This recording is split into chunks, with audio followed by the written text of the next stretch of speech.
On the news, House of Reps to conduct petrol subsidy audit to recover $20 billion.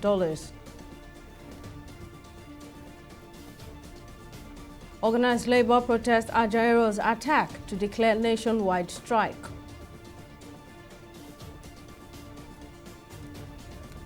And Abuja High Court orders unconditional release of ex-CBN Governor Godwin Emefiele.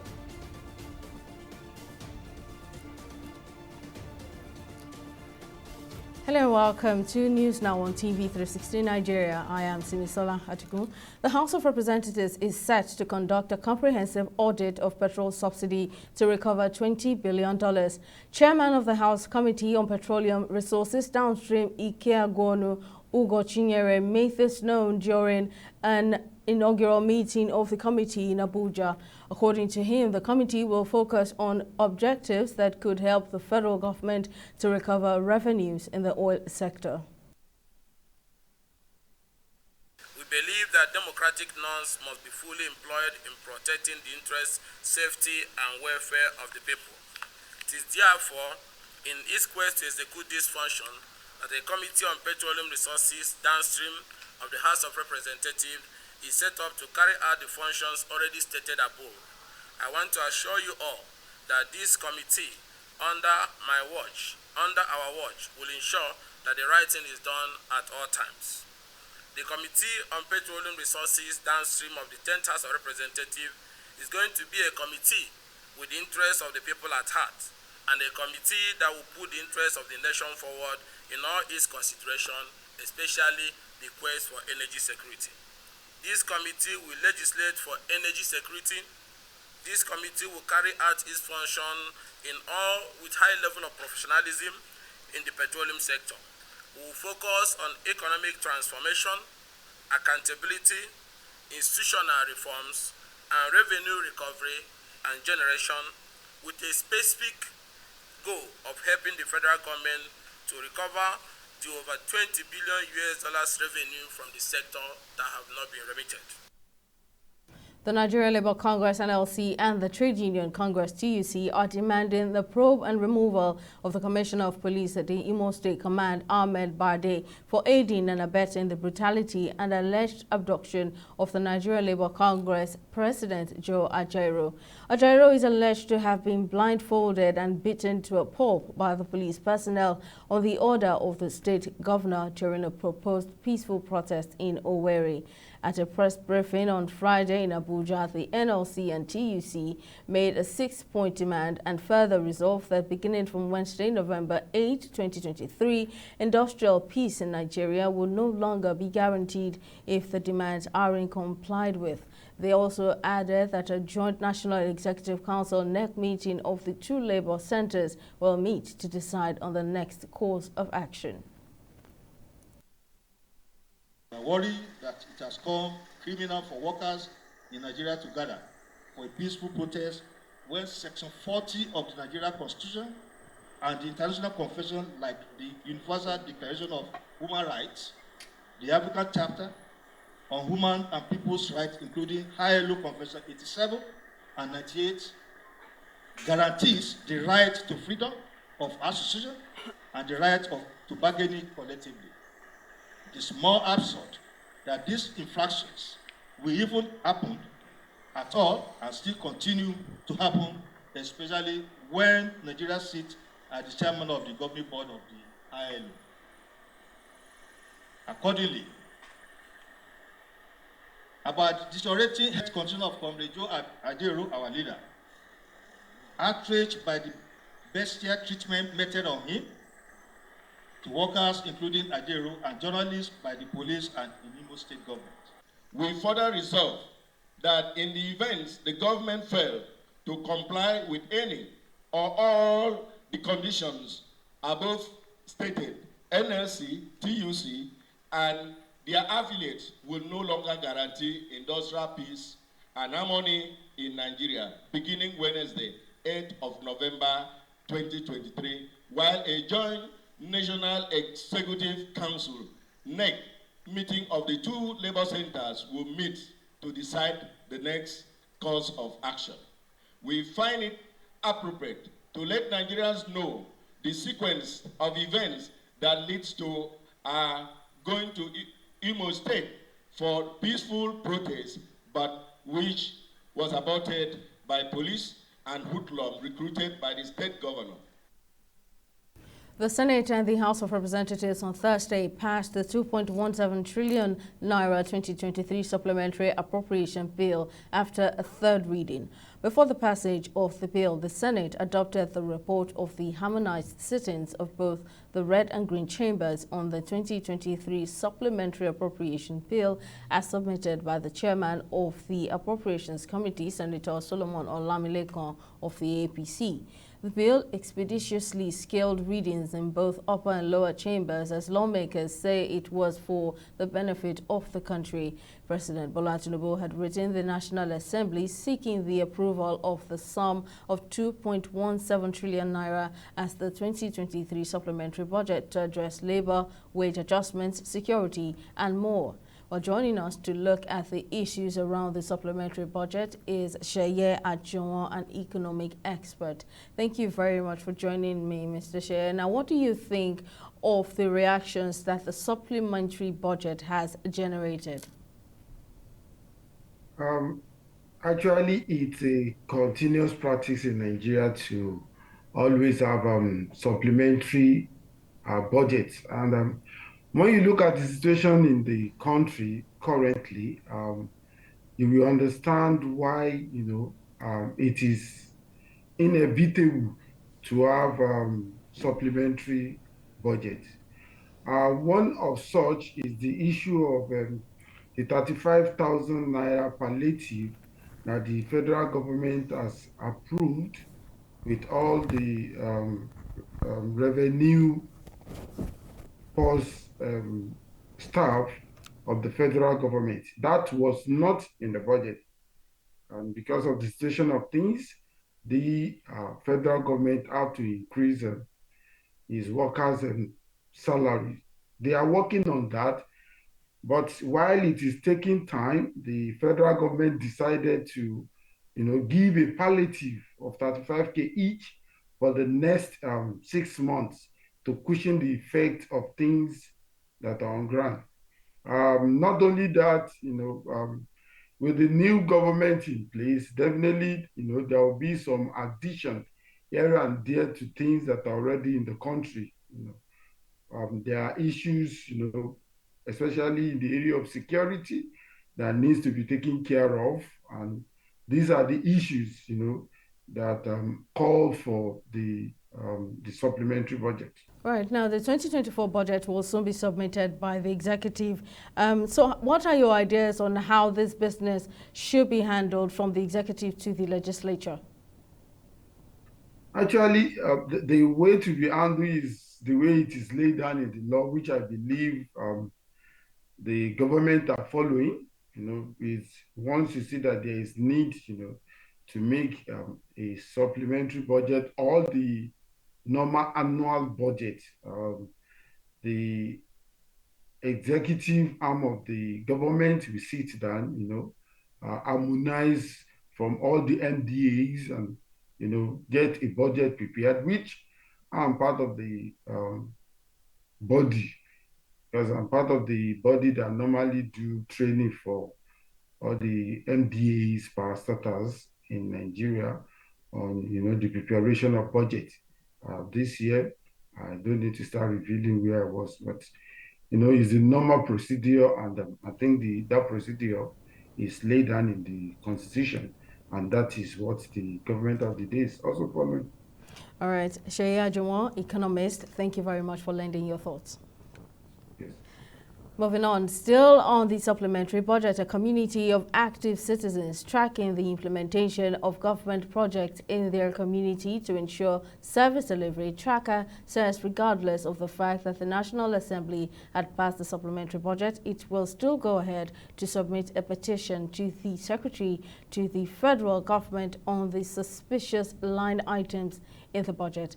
Speaking with TV360 Nigeria earlier, the head of Tracker, Ayomide Ladipo, says due diligence must be carried out before the president gives assent to the bill. We are seeing live and direct what happens when the tenets of democracy is being eroded, because there's no reason why it should take less than 48 hours for the Senate to review a supplementary budget and immediately approve it.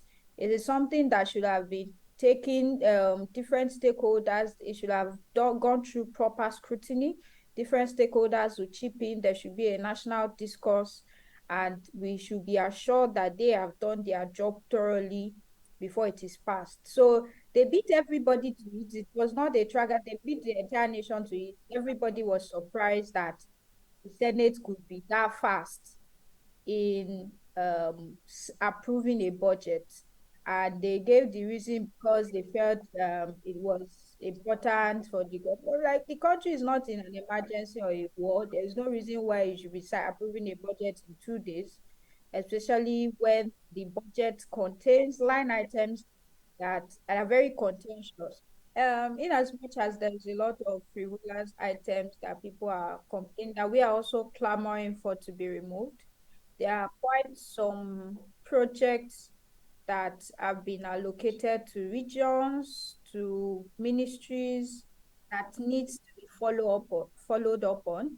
There were quite a number of projects associated with highway projects, road projects, bridge projects that have specific locations that citizens need to follow up on. So if this budget is eventually signed by the president and funds start going out, we are going to do our own our own due diligence, and which is also what we have been doing to track these projects, to sensitize people that you need to follow up and ensure that public funds work for the people.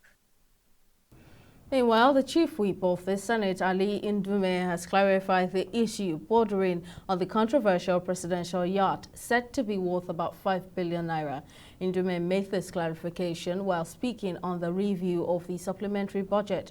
The All Progressives Congress senator representing Balon South says the presidential yacht had been signed and delivered but not paid for before the public outcry, adding that the Senate has since added the required payment fee to the student loan budget. A high court in the Federal Capital Territory, Abuja, has ordered the immediate and unconditional release of the immediate past governor of the Central Bank of Nigeria, Godwin Emefiele, from the custody of the Economic and Financial Crimes Commission, EFCC. Olukayode Adeniyi gave the order following a motion ex parte taken before him by Emefiele's legal team. In his ruling, the FCT High Court judge ordered the anti-graft agency to either release the plaintiff/applicant unconditionally, or in the alternative, produce him before the court next Monday when his motion on notice seeking bail will be heard. An independent election observation organization, the Transition Monitoring Group, TMG, has expressed deep concern over the 18 billion naira earmarked for the November 11 off-cycle elections in Kogi, Imo, and Bayelsa states. Speaking at a press conference in Abuja, the chairman, Transition Monitoring Group, Awal Musa Rafsanjani, describes the huge sum as suspicious, adding that the supplementary budget might be allegedly used for vote buying. He also expresses his view on the Nigeria Labour Congress Imo State government face-off, urging the federal government to wade in by investigating the crisis and restoring the state. We cannot be duplicating and wasting money when the country is facing severe and serious economic and financial crisis. There's no justification for the government of Tinubu, after INEC had already received this money and they confirmed to the public, and the state's INEC resident commissioners have equally confirmed that they have received all the money needed. Why must then government budgeted another 18 billion when INEC did not ask? I think it is important that government of Tinubu should be more transparent and prudent in spending of public taxpayers' money. Transition Monitoring Group urges the state government to immediately debunk this allegation and assure observers of their safety in Owerri and other parts of the state. Also, the federal government must investigate this YT allegation and revenge on the state government to revert to democratic tenets. This is the only way that we will see seriousness and concern from both the Imo State government and the federal government. Some strategic House of Representatives committees have commenced legislative business by holding their inaugural meeting on Thursday, November 2nd, 2023. Sections of the committee, which are malaria, HIV and tuberculosis, urban development and regional planning and ecological fund, pledged to deliver on the mandate expected by the leadership of the House, headed by the Speaker, Honorable Tajuddin Abbas. As the country battled with the issue of flooding, erosion and other environmental challenges, the Committee on Ecological Fund will have its oversight function cut out for an effective utilization of scarce resources. Over time, these funds were being used and the releases are becoming almost 100%. But the efficacy is significant. Normally, it doesn't commensurate with the releases. And this committee, it is our sole responsibility to make sure that whatever we are going to do, that equity must be respected. According to the Minister of Housing and Urban Development, Ahmed Dangiwa, the federal government has just revised the National Urban Development Policy, which the House will need to follow through. Areas where development has even reached, there have been cases of several distortions. There have been cases of conversions. Areas as designated as residential could convert itself to be commercial or even industrial. And when that happens, it negates and will continue to negate the essence of planning and urban development. When the country portfolio manager for the Global Fund visited the secretary to the federal government in June, he says the fund will disburse $1 billion from year 2024 to fight tuberculosis, malaria, and HIV. I am also concerned by the havoc malaria is wreaking on our populace. And we are going to push and advocate that malaria drugs be subsidized, if not made free, at all government health centers. It is no rocket science that most Nigerians are affected by malaria, yet access to drugs are not readily available. While the ones available are very exorbitant. The alarming rate of malaria infections in our country, declaring emergency of malaria will not be out of place. The jury is out to see if the lawmakers are ready to tackle current challenges bedeviling Nigerians and ensure that the people's interests are taken into consideration in line with the President Bola Tinubu renewed hope agenda and the 10th House legislative agenda as articulated by the Speaker of the House, Honorable Tajuddin Abbas. We'll go on a break now, but still to come, Israel pushes thousands of detained cross-border workers into war-torn Gaza. Stay with us for details. We'll be right back.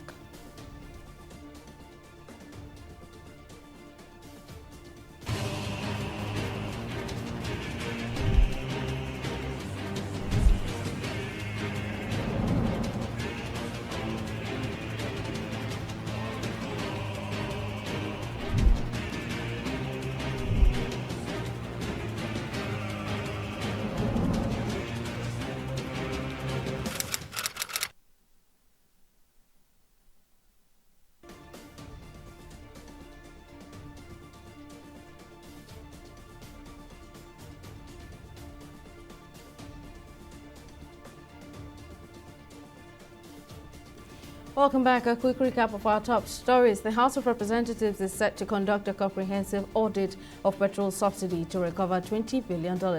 Chairman of the House Committee on Petroleum Resources Downstream, Ike Agwonu Ugochinyere, made this known during an inaugural meeting of the committee in Abuja.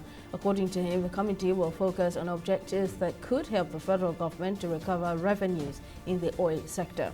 We also told you that the Nigeria Labour Congress, NLC, and the Trade Union Congress, TUC, are demanding the probe and removal of the Commissioner of Police, Imo State Command, Ahmed Bade, for aiding and abetting the brutality and alleged abduction of the Nigeria Labour Congress President Joe Ajaero. At a press briefing on Friday in Abuja, the NLC and TUC made a 6-point demand and further resolved that beginning from Wednesday, November 8, 2023, industrial peace in Nigeria would no longer be guaranteed if demands aren't complied with.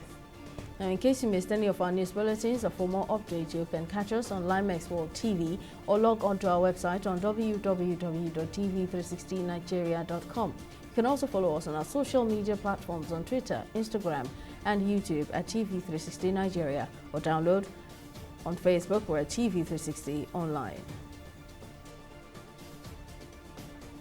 In the last 3 years, we have built a multi-purpose center, which is the envy of all in our constituency. And I can tell you that the people who are living there are already enjoying it. Guy, do you think what this man just said is true? See, I seriously doubt. I'm sure it's one of those their silly lies. Wait, do you know there's a way to find out if these things he's saying is true or not? This is the Construct app. It gives people like us a sure way to track implementation of constituency projects. It gives valid and verified information on location of projects, amounts allocated, amount funded, the level of job done, and even the profiles of concerned legislators. You and I can post directly on this app. Are you serious? This is the Go-To app if you want to know how our Commonwealth is being expanded by the government. Wow. Let's even see if what this man said is true. Show me. The Construct app is developed by Other People Nigeria with support from USAID and is available on both Google Play Store and Apple Store. And it's true. Of course, I told you.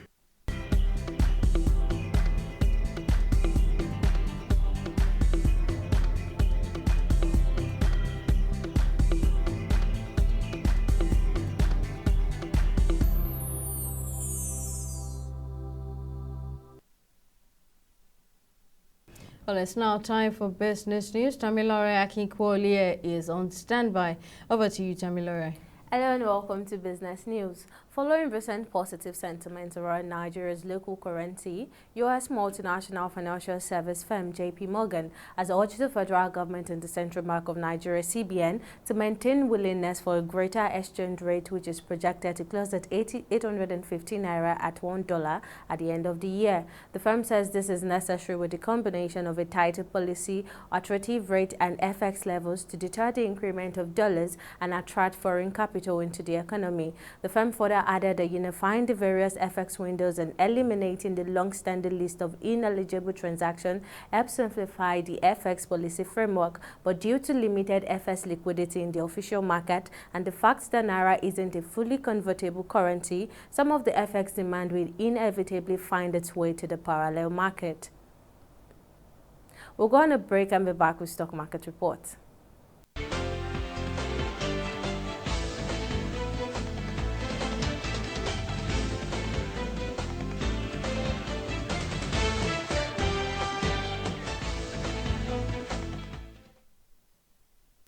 Nigeria's equities market closed the week trading in the green, rising by 0.22%. The market capitalization also rose the preceding day's low and stood at 38.57 trillion naira. And thanks to gain from international bureaus and associated bourse company, investors had a reason to smile again as both equities topped the gainers chart with over 47 kobo gain. Market break closed on an equal note with 26 gainers and 26 losers. Now in 6,400 136 deals, 121 equities traded, 440 billion volumes of shares valued at over 9.1 billion naira. Now to the foreign stock, European and Asian market were mixed as investors digested the decision by the U.S. Federal Reserve in not hiking the interest rate. The report effect is right on our screen as the U.S. Dow Jones and Japan's Nikkei ended in a bullish trade, while the UK FTSE ended at 0.59 in a bearish trade.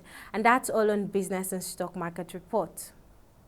Thank you, Tamilara, for the update on the global scene. Thousands of Palestinians from Gaza, previously working in Israel and the occupied West Bank and then detained by Israel, are being pushed into the war-torn enclave. This is after the office of Israel's Prime Minister Benjamin Netanyahu says workers from Gaza who were in Israel on the day of the outbreak of the war will be returned to Gaza. About 18,500 residents of Gaza held permits to work outside the besieged strip before the war broke out. The exact number of workers present in Israel as hostilities began remains unknown, but thousands are thought to have been rounded up by the Israeli army and transferred to undisclosed locations. Still on the international scene, the United States House of Representatives has passed a Republican plan providing $14.5 billion in military aid for Israel, setting up a partisan clash over the usually bipartisan issue of backing the staunch U.S. ally. The plan, which is funded by cuts to the Internal Revenue Service, passed on Thursday by 226 votes to 196, largely along party lines. The plan is the first major legislative action under new Republican House Speaker Mike Johnson, who took on his role last week after Kevin McCarthy was removed by the hard-right faction of his party. The package includes $4 billion to replenish Israel's Iron Dome and David Sling missile defense system and military equipment transferred from U.S. stocks. On the sporting scene, Leicester City manager Enzo Maresca has confirmed the unavailability of Wilfred Ndidi for the Super Eagles' upcoming World Cup qualifying matches against Lesotho and Zimbabwe. The defensive midfielder has withdrawn from the back-to-back World Cup qualifiers ahead of the squad announcement by the Nigeria Football Federation on the advice of Leicester City's medical team. The 26-year-old has already missed games in the championship against Sunderland and Queen's Park Rangers and will sit out the Foxes' upcoming matches against Leeds United and Middlesbrough. Salon Sports Football's most prestigious individual prize, the Balon d'Or, will be co-organized by UEFA from next year, giving the European governing body a global event that traditionally outranks FIFA's own world awards. The deal comes 7 years after a previous partnership between the French organizers of the award and world governing body FIFA ended. The Paris-based Armory Group will remain the owner of the Balon d'Or and continue to oversee the vote, while UEFA will take charge of marketing, commercial rights, and help organize the annual awards gala. 2 new prizes will also be awarded in 2024 for the men's and women's coach of the year. Well, that's all on News Now. Thank you for watching. See you another time. Bye for now.